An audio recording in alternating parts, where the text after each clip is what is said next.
जय श्री राम। आइए जानते हैं धृतराष्ट्र, पांडु तथा विदुर के जन्म का रहस्य। सत्यवती के चित्रांगद और विचित्रवीर्य नामक दो पुत्र हुए। शांतनु का स्वर्गवास चित्रांगद और विचित्रवीर्य के बाल्यकाल में ही हो गया था, इसलिए उनका पालन पोषण भीष्म ने किया। भीष्म ने चित्रांगद के बड़े होने पर उन्हें राजगद्दी पर बिठा दिया, लेकिन कुछ ही समय में गंधर्वों से युद्ध करते हुए चित्रांगद मारा गया। इस पर भीष्म ने उनके अनुज विचित्रवीर्य को राज्य सौंप दिया।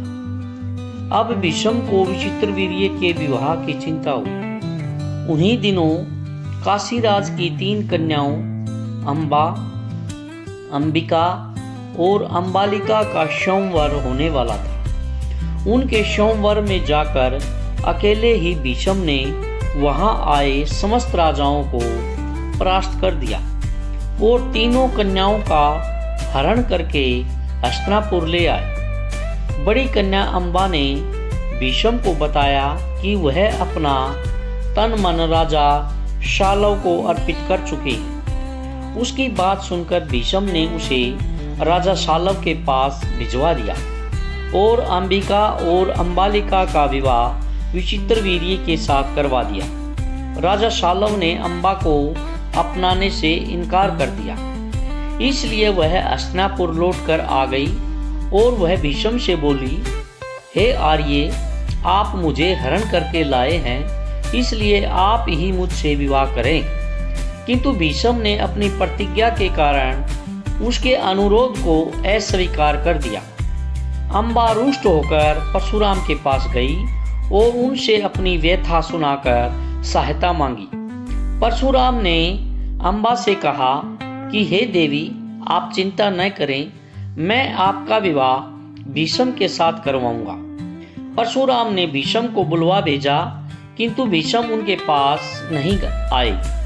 इस पर क्रोधित होकर परशुराम भीष्म के पास पहुंचे और दोनों वीरों में भयानक युद्ध छिड़ गया। दोनों ही अभूतपूर्व योद्धा थे, इसलिए हार जीत का फैसला नहीं हो सका।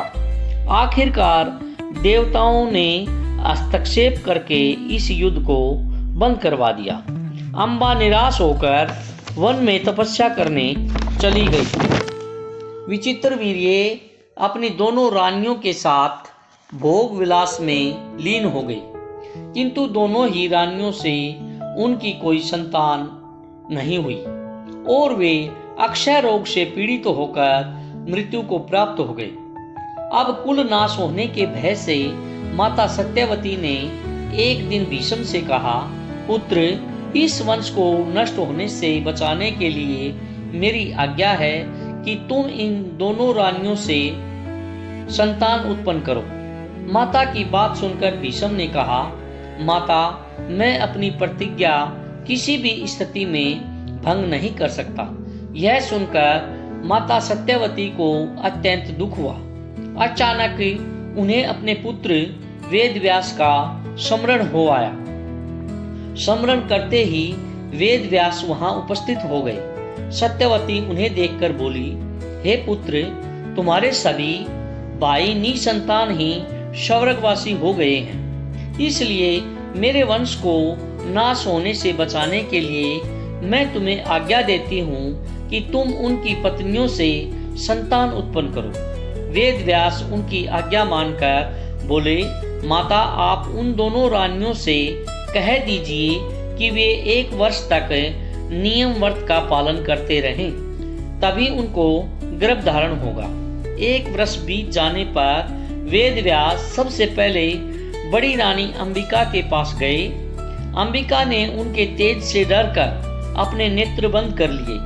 वेदव्यास लौटकर माता के पास गए और बोले, माता, अंबिका को बड़ा तेजस्वी पुत्र होगा, किंतु नेत्र बंद करने के दोष के कारण वह अंधा होगा। सत्यवती को यह सुनकर बहुत दुख हुआ और फिर वेदव्यास को छोटी रानी अंबालिका के पास भेजा। अंबालिका वेदव्यास को देखकर भय से पीली पड़ गई। उनके कक्ष से लौटने के बाद वेद व्यास ने माता सत्यवती से कहा कि माता अंबालिका के गर्भ से पांडु रोग से पीड़ित पुत्र होगा। इससे माता सत्यवती को और भी दुख हुआ। उन्होंने फिर रानी अंबालिका को पुनः वेद व्यास के पास जाने का आदेश दिया। इस बार रानी अंबालिका ने स्वयं न जाकर अपनी दासी को वेद व्यास के पास भेज दिया। दासी ने आनंद पूर्वक वेद व्यास से भोग करवाया। इस बार वेद व्यास ने माता सत्यवती के पास आकर कहा, माते, इस दासी के गर्भ से वेद वेदांत में पारंगत अत्यंत नीतिवान पुत्र होगा। इतना कहकर वेद व्यास जी तपस्या करने चले गए। समय आने पर अंबिका के गर्भ से जन्मांध धृतराष्ट्र पैदा हुए। अंबालिका के गर्भ से पांडु रोग से ग्रस्त पांडु पैदा हुआ तथा दासी के गर्भ से धर्मात्मा विदुर का जन्म हुआ।